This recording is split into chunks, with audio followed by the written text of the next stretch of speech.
அழகா சொன்னாங்க அப்போ. ஆமா. இது வந்து தரட்டை. கரெக்டையா? இது வந்து வெள்ளை பாப்பாவட்டம் இருக்கும் பாறை. இதெல்லாம் ஊடா மீன். ஊடா. இது என்ன சொன்னீங்க? அதான் காளா. காளா. இது இது வந்து கொறுக்கை. இது கொடுவா. கொடுவா. இது வாழையா? வாழை இது மீன். வந்து பரலா மீன். பரலா மீன். இது வந்து அருளு.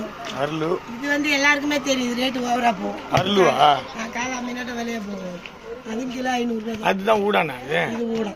அண்ணாண்ட சங்கரா, பூண்டு சங்கரா. இது கிலோ 400 ரூபாய் போடுறோம். இதுவும் கிலோ 400 ரூபாய் தான் போடுறோம். தூண்டு மருந்து சங்கராவும் கிலோ.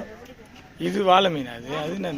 இது இது இது என்ன சொன்னீங்க? இது கட்டைக்கீசா. கட்டைக்கீசா. அது பக்கத்துல இது கட்டைக்கீசா. அது தோல் பாரு. தோல் பாரு. தர எல்லாம் முடிஞ்சது. நல்ல வேலை. 100 ரூபாய் தான் கொடுத்துச்சுல.